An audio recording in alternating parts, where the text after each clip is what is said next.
அடுத்ததாக ஐந்தாவது பாவத்தில் இதைவிட ஒரு அடுத்த தரத்துக்கு போகக்கூடிய ஒரு அம்சம்தான் தஷ்ரீஉல் மாசியா. பாவத்தை நம்ம தான் முதலாவது இன்ட்ரோடியூஸ் பண்றது. பாவத்தை தெரியாத மக்களுக்கு மத்தியில் கொண்டு போய் முதலாவது அறிமுகப்படுத்துறது நாங்களாக இருந்தால் இது இதை எல்லாவற்றை விட மோசமானது. இது எல்லாவற்றை விட மிக மோசமானது.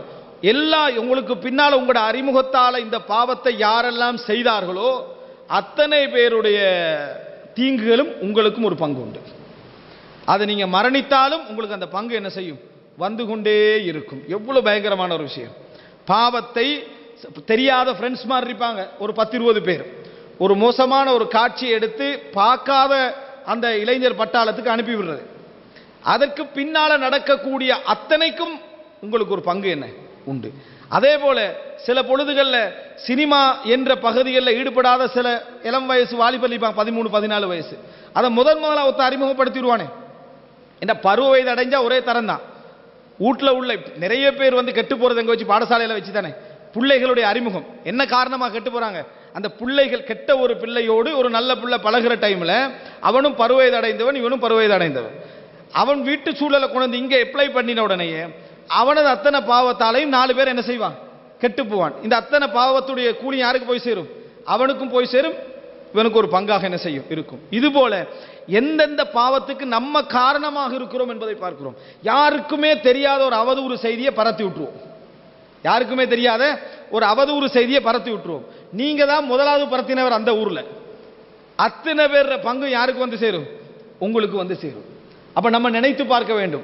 இதுல பாருங்க, ரசூலுல்லாஹி ஸல்லல்லாஹு அலைஹி வஸல்லம் சொல்கிறார்கள், சஹீஹ் முஸ்லிம் 1017வது இலக்கத்தில் வரக்கூடிய செய்தி. ஜரீர் இப்னு அப்துல்லா ரலியல்லாஹு அன்ஹு சொல்கிறார்கள், யார் இந்த இஸ்லாத்திலே ஒரு நல்ல ஒரு வழிமுறை ஏற்படுத்துகிறாரோ அவருக்கு அவர் செய்த அமலும் அவருக்கு பின்னால் இதை பார்த்து செய்தவர்களுடைய அமலும் அவர்களுக்கு அஜ்ர்ல எந்த குறை இல்லாம உங்களுக்கு என்ன செய்யப்படும்? எழுதப்படும். சொல்லிட்டு ரசூலுல்லாஹ் சொன்னா, வமன் சன்ன ஃபில் இஸ்லாமி சுன்னத்தன் ஸய்யிஆ, இந்த இஸ்லாத்துல மோசமான ஒரு வழிமுறை யார் ஏற்படுத்துகிறாரோ ஃபஉமில பிஹா பஅதஹு, அதுக்கு பின்னால் அதை கொண்டு யாராவது செயல்பட்டால் குதிப அலைஹி மிஸ்லு விஸ்ரி மன் அமில பிஹா, செய்தவர்களுடைய அந்த பாவங்களை போன்ற பாவம் இவருக்கும் என்ன செய்யப்படும்? எழுதப்படும். வலா யன்குசு மின் அவ்ஸாரிஹிம் ஷை, செய்தவர்களுடைய பாவத்தில் எதுவும் குறை இருக்காது, அவங்களுக்கு முழுசா எழுதப்படும், இவருக்கு ஒரு பங்கு என்ன செய்யப்படும்? எழுதப்படும் என்று ரசூலுல்லாஹி ஸல்லல்லாஹு அலைஹி வஸல்லம் அவர்கள் சொன்னார்கள். இதை ரசூலுல்லாஹ் ஒரு உதாரணம் சொல்றாங்க பாருங்க. 3335வது இலக்கம் சஹீஹ் புகாரில் வரக்கூடிய செய்தி. லா துக்தலு நஃப்சுன் துல்மன், எந்த ஒரு உயிர் அநியாயமாக இந்த உலகத்தில் கொலை செய்யப்பட்டாலும் இல்லா கான அலபினி ஆதமல் அவ்வல் கிஃப்லும் மின் தமிஹா, ஆதமுடைய மகனுக்கு ஒரு பங்கு இருக்கணும். அந்த பாவத்தில் ஆதமுடைய மகன் அவருக்கு ஒரு பங்கு என்ன செய்யப்படும்? எழுதப்படும். வரலாற்றில் அவருக்கு காபில் மாறின்னு சொல்றாங்க, ஹாபில் தான் கொலை செஞ்சன்னு சொல்லுவாங்க. விளங்கிட்டா? இவருக்கு என்ன செய்யப்படும்? எழுதப்படும். யாருக்கு? ஆதமுடைய மகன்களில் ஒருவருக்கு கொலை செஞ்சார, முதல் கொலை அவருக்கு எழுத. இத்தனைக்கு அவர் பரத்தனம் செஞ்சாரா? பரப்பணும் செஞ்சாரா? இல்ல. ஆனா முதலாவது யார் செஞ்சது? அவர் தான். கொலையை நினைச்சா மொத்தத்துக்கு முதலாவது 2வது கொலை செய்யறவனுக்கு யார் முதலா முன்மாதிரி?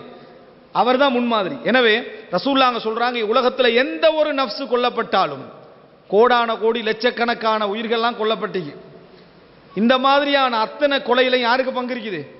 ஆதமுடைய மகனுக்கு பங்குண்டு. அந்த பாவம் அவர் மீதும் என்ன செய்யப்படும்? எழுதப்படும்.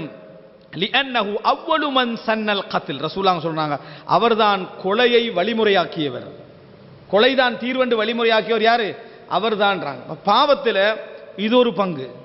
நம்ம சில வேளை அந்த பாவத்தை செய்யாமலே இருந்திருப்போம், ஆனா நாம தான் அறிமுகப்படுத்தியிருப்போம். நாம தான் அறிமுகப்படுத்தியிருப்போம். ஒரு ஊர்ல எந்த விதமான சினிமா தியேட்டர்களும் இருந்திருக்காது. முதலாவது சினிமா சீடி விற்கிறதுக்கான ஏற்பாடை நம்ம தான் என்ன செஞ்சிருப்போம். ஒரு ஊர்ல எந்த விதமான சாராய கடைகளும் இருந்திருக்காது. அதுக்கான முதல் வழிவகையை நம்ம தான் என்ன செஞ்சிருப்போம். அரசாங்கத்தில் முஸ்லிம்களுக்கு எதிரான எந்த ஒரு நிலைப்பாடும் ஒரு குறிப்பிட்ட விஷயத்தில் இருந்திருக்காது. அதுக்கான வழிமுறையை முதலாவது ஒருவர் என்ன செஞ்சிருப்பார்? ஏற்படுத்தியிருப்பார். அத்தனை பாவம் யாருக்கு போய் சேரும்? அவருக்குத்தான் போய் சேரும். எனவே இது அடுத்து இதைவிட கூடுதலான பாவம் எழுதப்படக்கூடிய ஒரு விஷயம் என்பதை நாங்கள் புரிந்து கொள்ள வேண்டும்.